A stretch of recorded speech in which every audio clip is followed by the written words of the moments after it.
This segment of Delmarva Life is brought to you by Peninsula Home Care. I think the scariest moment in my life was when I was diagnosed with multiple sclerosis. It was a real shock to my family when I had to break the news to them. None of us saw this coming.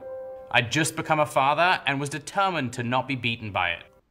Actor Jack Osbourne sharing his personal story of what it was like being diagnosed with MS. It's a diagnosis that more than 2 million other people are living with today. Multiple sclerosis attacks the central nervous system. The National MS Society describes it as an unpredictable, often disabling disease. That's because its symptoms can really take a toll on your body. Fatigue, numbness or tingling in the face, body, arms or legs, weakness, dizziness, and vertigo. The National MS Society says people with the disease can also have vision problems, bladder problems, which occur in at least 80% of people with MS, emotional changes, even depression. Anybody can develop multiple sclerosis, although the National MS Society says genetics are believed to play a significant role in determining who develops the disease. And Jimmy, hormones may play a role too, as MS is at least 2 to 3 times more common in women than in men. But despite what MS can do to your body, so many people living with the disease, like Jack Osbourne, vow it won't get them down. They find ways to manage it, to deal with it. For one woman, she uses hog therapy, the two-wheeled kind. That's what we take with us all across the land. Eddie Gill is getting his wife Patty's walker out of the car. She needs a walker because she has multiple sclerosis. I'm on long-term disability with Roche. She was a pharmaceutical rep for more than a dozen years. MS had stolen her identity. Eddie was concerned for her health and happiness.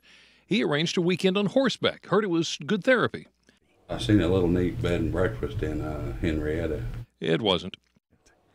Horseback riding and experience wore her down rather than energize her like he'd hoped. I know what I'll do. I'll buy a hog. And she looked at me and said, You're not getting me on a pig.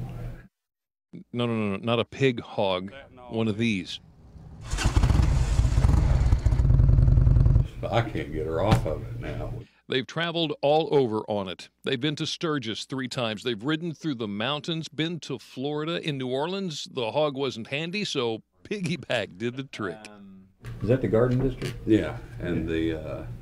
Yeah, he gives me piggyback rides when I am having a bad day and couldn't walk. He laughs and calls himself the other hog. So that's what they do. He puts the walker on the back, and they take off. She hasn't let MS steal her spirit.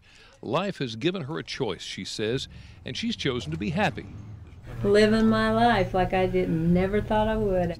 She says there's a freedom on the back of that bike that she can't get anywhere else. Hog therapy. Eddie and Patty are working on getting a 3-wheeled hog. That will make all those long-distance trips they take a lot easier on both of them. Well, Jimmy, they're going all over the place, and there are other MS patients who are doing the same thing, but traveling the world on a boat, taking on all of the challenges the rough seas throw at them. Now, the entire crew of this boat, the Oceans of Hope, is living with multiple sclerosis. They set sail from Denmark and are visiting 20 ports around the world. Their goal? To demonstrate the benefits of living an active lifestyle, and they're certainly staying busy. MS is really kind of secondary, that everybody's doing their job, everybody's exhausted, everybody's facing the same challenges. So, but that the MS surprisingly wasn't the biggest factor in terms of the challenges that people faced. And you can see some of those challenges there: the weather, the rough waters. They are traveling 33,000 nautical miles during their 17-month journey. That is absolutely incredible. Okay, so now you know, MS is certainly a journey within itself, one that a lot of people face. But there's another neurological disorder that a lot more people have, but very few know about it. As a matter of fact, more people are living with dystonia than those with MS and ALS combined. And just like so many other medical conditions, dystonia changes the lives of those who are living with it. I like this picture. That was right before everything started. So. Nicole Dean was just a normal teenager. These were probably when I was 15. But one day she woke up feeling a little different. But I remember going to my parents and saying, it's my brain, something's off with my brain. In days, the spasms, tremors, and excruciating pain began. That was 6 years ago. It's never gone away, and it will get worse. There's no cure. Nicole may live this way for the rest of her life. She has dystonia. What dystonia is a neurological movement disorder. It causes involuntary and uncontrollable contractions of the muscles. In the worst cases, dystonia can affect the entire body. For Nicole, the disorder affects her neck. It wants to go that way. It's a pull, and it's extremely painful. Nicole was far from alone. According to DystoniaParkinsons.org, more than 500,000 people in the U.S. and Canada live with the disorder. That's more than those living with ALS and MS combined. And it blows my mind that so many of us have it and no one knows what it is. So Nicole is determined to spread the word. We need at least 100,000 signatures by October 1st. She's asking people to sign a petition to get the White House to declare September Dystonia Awareness Month. With awareness, she says, comes more money for research for the disorder not many seem to know about. Hi, it's okay.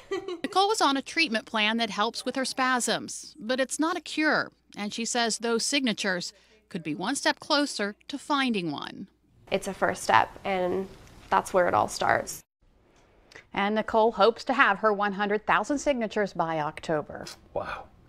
So, you've heard a couple of personal stories now. You can see that those living with chronic conditions like MS, dystonia, ALS, it can be challenging not only for the patient, but for their caregiver as well. And you can probably relate when you're not feeling well, you want to be in the comfort of your own home. Well, the same goes for those living with chronic illnesses. And joining us today to show us how they can live the best quality of life possible at home are Peninsula Home Care occupational therapist Kathy Wist and PHC registered nurse Stephanie Carey. Thanks for joining us this afternoon. Now, Stephanie, you see people who have these chronic illnesses all the time. What do you see with them when you see them at home? A lot of times it's the patients that are progressively getting worse and they're not able to go out and do this stuff like the individuals that we just saw, and they're getting more of the weakness, muscle weakness, tremors, vision problems, swallowing, chewing problems, that kind of stuff. So we help them to be able to cope with those problems in the home and to adapt to their specific symptoms. So you said this is a progressive disease. Mm-hmm. What kind of things should people look for to realize it's progressing? Each one's a little bit different, but the more increased tremors, increased weakness, that they're not able to walk, that they're using the walker, the scooters, the problems with the chewing, swallowing with ALS, they might require a feeding tube or a trach. So when they get those kind of things and they're at home, we teach them how to manage those conditions and the equipment that they need for those. What do you do in their home to make them more comfortable in the home setting? We try to make sure that, especially at home, it's nice. When you're at the hospital, it's a little bit different, and patients come home and they're, more comfortable and they feel they're with around friends and family. So we try to help them adapt as much as they can and be able to live comfortably and to have the equipment that they need in the home. Wow, that's incredible. Kathy, thank you. Stephanie, Kathy, let me ask you this. Not only is it tough on the patient, it's kind of tough on the caregiver as well. Absolutely. How can you help them out with that? Well, we help by getting in there and spending some time talking not only with the patient but the caregiver, and helping to understand and the patient to understand how much the caregiver has on them as well.